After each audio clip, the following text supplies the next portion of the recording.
Well, Kentucky needs a point guard, and they might have found their next stud in Washington transfer Zoom Diallo.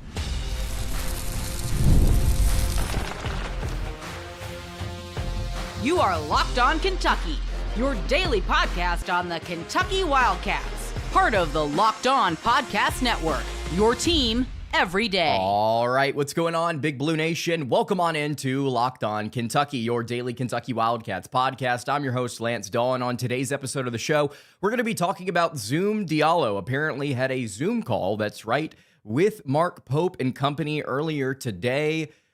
Would he be a good ad? What do we expect from Kentucky in the transfer portal? There's just so much going on right now. There's a lot to dive into. We're not going to get to all of it today, but I want to talk about Diallo. I want to talk about Andrija Jelavic leaving, but Kam Williams coming back. What are the ramifications of one of the best three-point shooters on last year's roster returning? And then a St. Mary's transfer, Paulius Murauskas, a guy I think that would play the Andrew Carr role perfectly. Thank you guys so much for making Locked On Kentucky your first listen every single day. I want to remind everyone out there that we are free and available on all platforms. If you're watching on YouTube, would be great if you subscribe to the show. And if you're listening on podcast, it would also be much appreciated if you subscribe there as well.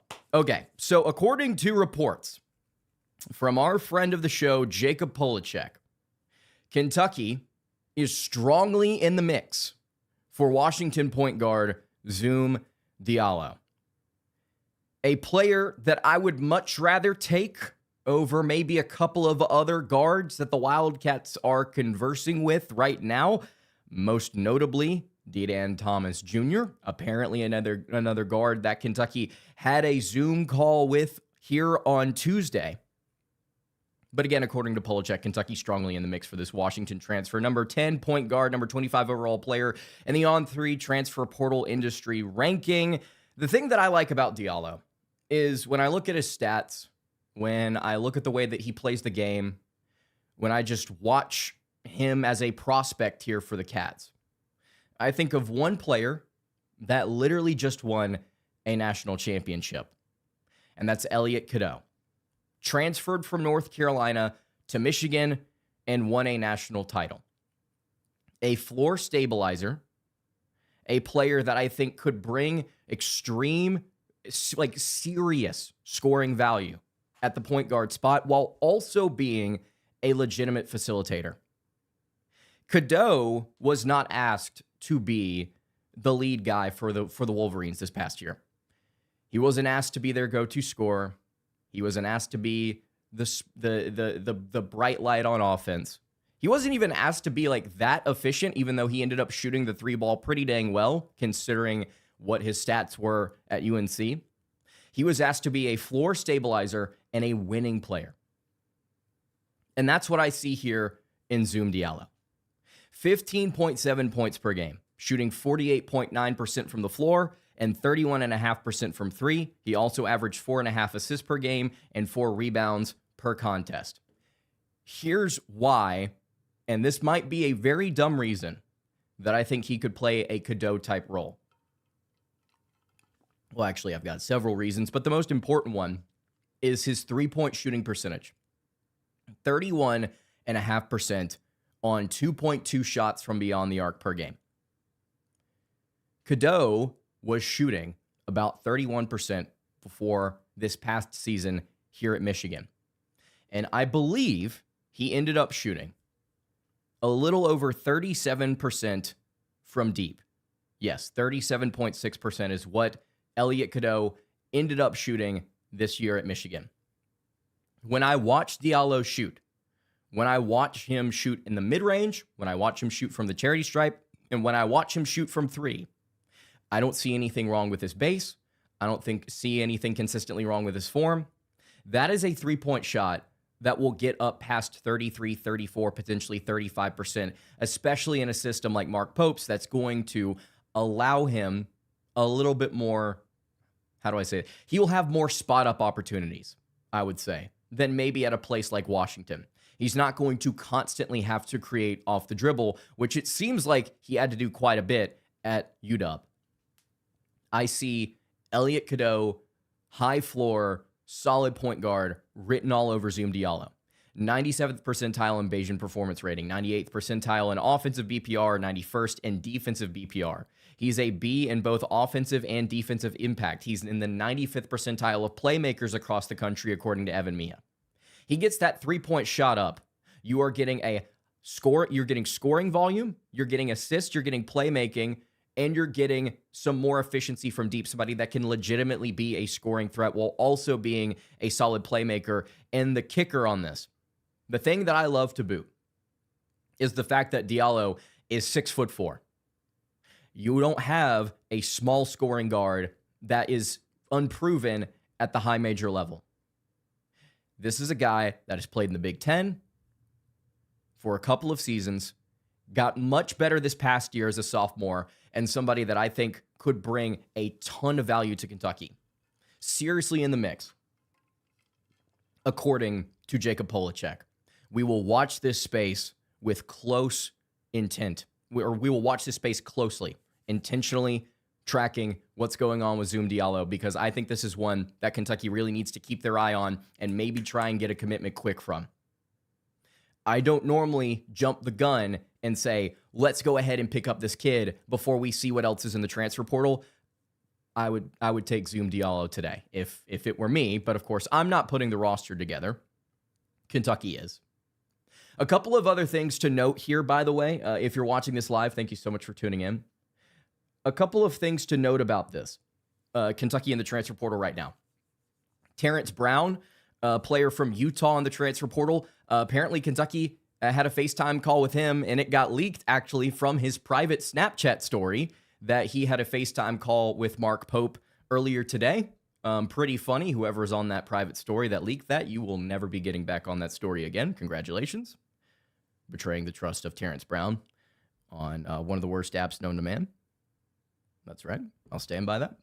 So Terrence Brown is somebody that Kentucky apparently is interested in. I've not heard anything official. We're going to wait for more to come out about Donnie Freeman, the forward from Syracuse. Somebody that I have a lot of positive things to say about, some criticisms as well, and some questions. I was actually talking to Syracuse host, Locked On Syracuse host, Jackson Holzer earlier, and he obviously not so high on Freeman or Nate George, another player that apparently Kentucky might be going after as well. So watch that space as well. Going to wait for some more official things to come out about Freeman, about Brown, actually, about somebody like Nate George, somebody like Kwame Evans, who Kentucky's going after. But I wanted to talk about Diallo today, and then I wanted to talk about the reality that, hey, you're losing Andrija Jelavic, somebody that could have been really good for you. And then also Kam Williams coming back. We'll talk about the departure. We'll talk about the retention of Williams. There's a very interesting statistic that I saw on Twitter about Williams that I want to bring to your attention because it's clear. The shooting value that Williams has, I think, is not appreciated. We'll dive into that in just a moment. Before we do it, though, I want to tell you guys about our friends over at Robinhood. What if sports were traded like markets? Well, now you can put your sports IQ to work in real time with Robinhood Prediction Markets. It's not you against the house. It's you participating in a live market. You can buy or sell your positions live all game long and use your sports knowledge in the moments that matter. Robinhood Prediction Markets change the game. It's people moving the action. So when the momentum shifts, you can move with it. You're no longer just a spectator play-by-play, and you decide. Trade every single play with Robinhood. Now available across the U.S. Download the Robinhood app now to begin. Futures and cleared swaps trading involve significant risk and is not appropriate for everyone. Event contracts are offered by Robinhood Derivatives LLC, a registered futures commission merchant and swap firm. All right. Continuing along here on today's episode of the show, thank you guys so much for tuning in. There's almost 200 of you in the live chat here. We've talked a little bit about Zoom Diallo. I think that he would be a great add for Kentucky. High enough floor defensively, 6'4", great playmaker, volume scorer. I see his efficiency possibly rising from the perimeter if he was at Kentucky. Pause for water because I just can't get enough of it. He would be great. Sound off in the comments below. Would you want Diallo? Would you not? I would take him today if it were up to me. Some bad news, some good news. We'll start with the bad. Andrija Jelavic has entered the transfer portal with a possible return to Kentucky apparently on the table. This is going to sound bad, And it's not because of Jelavic. I think this has kind of been my thought here as the transfer portal has unfolded. Players have entered from the Kentucky, where we've lost, 8 players now on the roster potentially. Andrija Jelavic has potential. He has the ability to be a better player than what he was. But overall, I'm not moved one way or another by the players that have left Kentucky of their own volition. Otega Owe graduating. I hate that he's gone. He's the player that, I hate that he's gone. Apparently, Denzel Aberdeen is trying to get one more year of eligibility because he's entered the transfer portal. Best of luck to him. I didn't really have anything bad to say about him this season other than that I thought he was a bucket getter, and I thought he was fun. Oh, I have that on my notes. One of my comps for Zoom was actually Denzel Aberdeen. Go watch him play. It's a little bit more under control Denzel Aberdeen. Just a little bit. I think that when I say under control, I think he's naturally a point guard. And Aberdeen wasn't, which that's not a knock on him. But Garrison, Jasper, Jelavic, these are not players that are really moving the needle for me emotionally. Yeah, you did some good things, but also at the same time, you think about it, guys, grand scheme of things, are these the role players you want on a national championship winning team? I don't think so. And yeah, Jelavic could develop into somebody better this offseason, but with the way that he declined so significantly shooting the 3 ball towards the end of the year, I'm just if that's the type player you're going to have where every shot is just too strong and you just don't have much touch, I don't know. I don't think that that's the type of player that I want to keep around, especially if they're wanting a lot of money. Sorry, you can go develop elsewhere because we can find somebody that is just simply more skillful in this current state of college basketball than you. I'm sorry. Andrija Jelavic, thank you for what you did at Kentucky. Appreciate you. I'd say the same thing about Garrison. Jasper obviously struggled, but none of these players I'm losing sleep over. It's okay.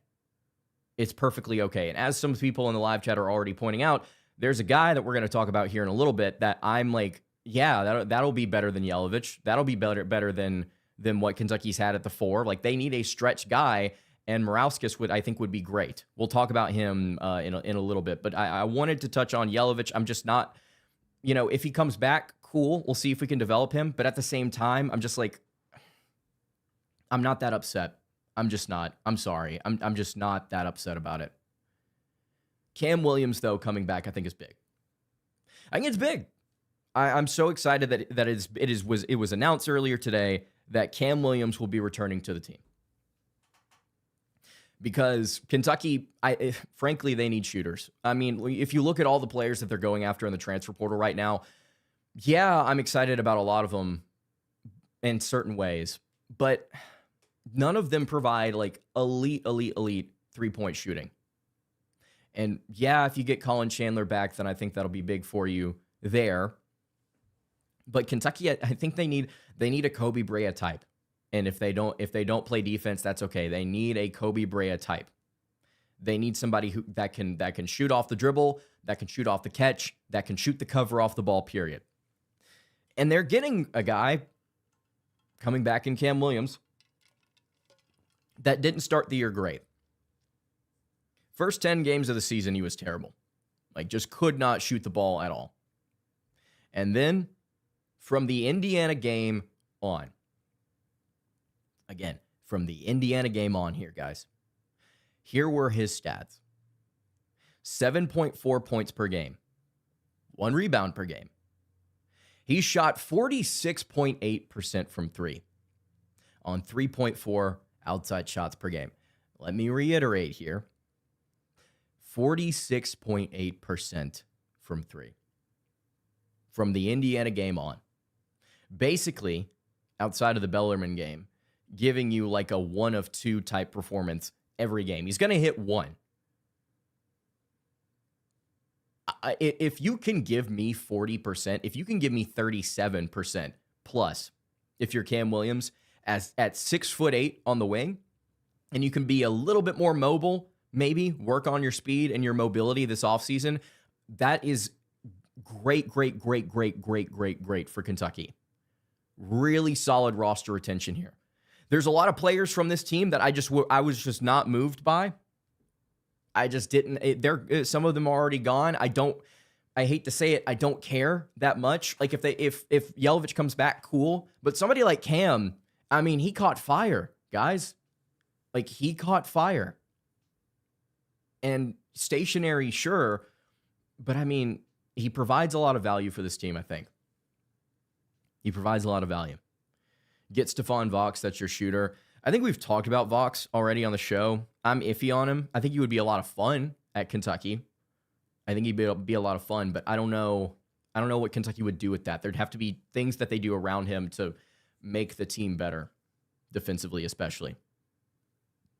Kam was starting to drive to the basket more effectively before his injury, and so was Colin Chandler, Peanut Butter Posse. You make a really good point there about how, and Chandler, I think, talked about this towards the end of the season, where it's like teams are starting to recognize how to guard me, and so I have to be a little bit more creative, and I have to do things that I'm not normally accustomed to doing, putting the ball on the floor. At 6'8", if Kam can put the ball on the floor just a little bit, it makes things a whole lot more difficult for opposing defenses to stay in front of. You can't consistently stay in front of that, especially if the kid's going to shoot 40% from deep, and he can pull from anywhere.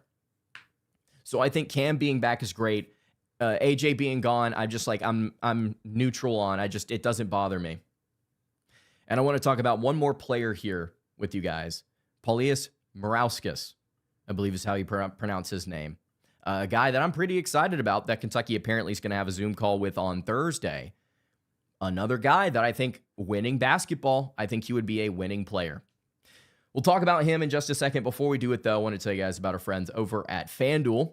The NBA playoffs are coming up. They're almost here, where every single possession matters, every matchup is magnified, and every game can swing a series. And right now, FanDuel is giving new customers a great way to get in on the action, and here's what I like about it. You can bet just $5 and get $250 in bonus bets if your first bet wins. The app makes it really easy to follow the action with player stats, trends, and matchups all in one place. And during the playoffs, that extra insight, it really does matter when you're looking at stars, role players, and key moments. It just makes the entire playoff experience more engaging from start to finish.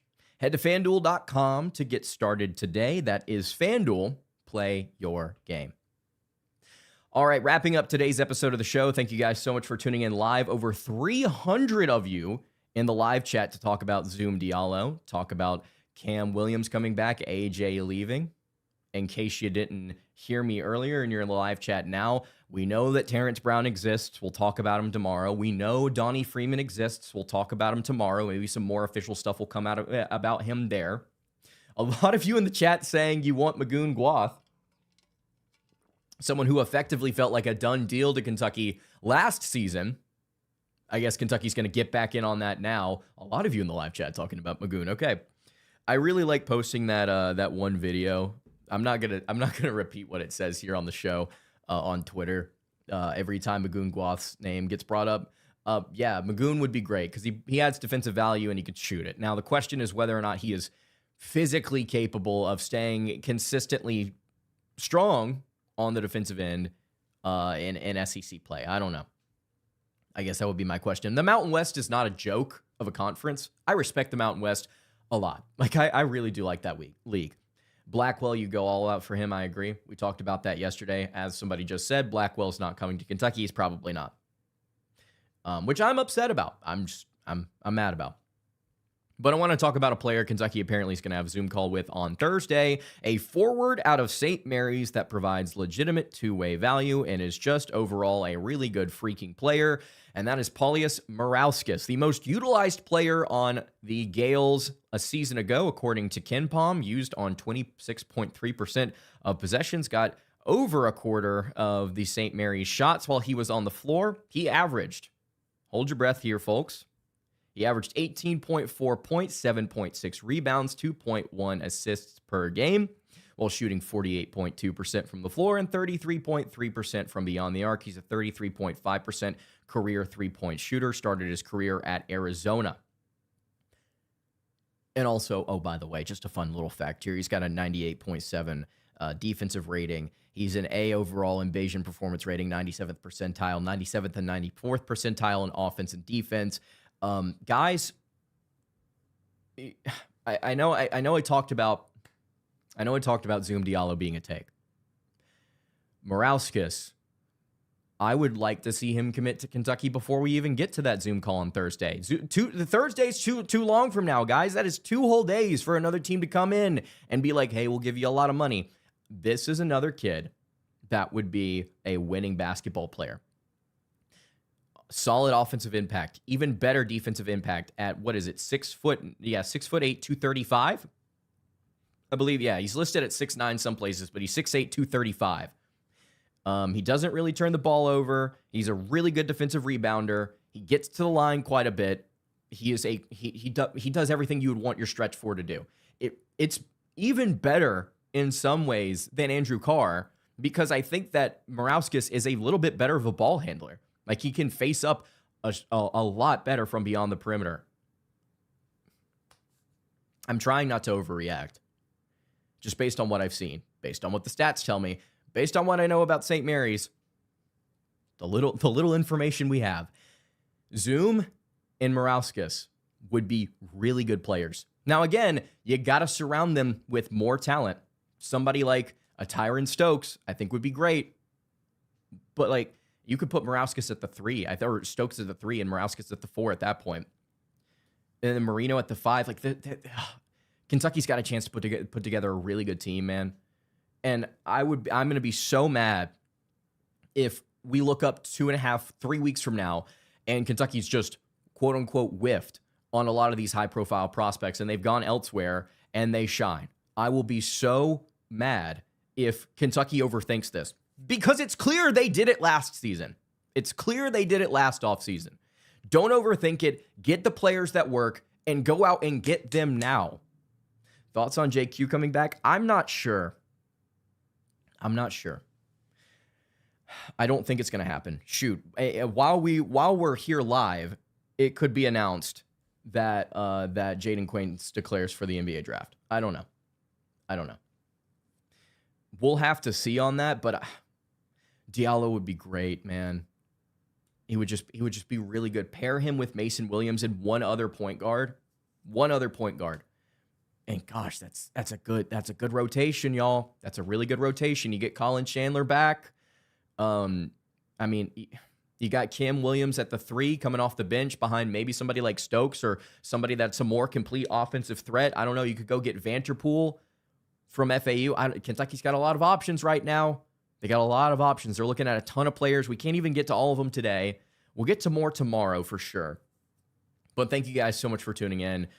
Leave a comment. Let me know what you think about these different players. If there's a guy that I've not even mentioned today, please leave a comment and let me know, hey, I like this guy. What do you think? We'll do our best to take a look at it on tomorrow's show and throughout the rest of the week. You can follow the show on Twitter at LockedOnUK. Follow me on Twitter at LanceDahl_, and follow the show over on Instagram. That is at Kentucky Podcast. Any questions, comments, concerns, leave those in the YouTube comments below. Hit me on the socials. I will see you all tomorrow for another episode of Locked On Kentucky. Hope you guys have a great rest of your day, and God bless.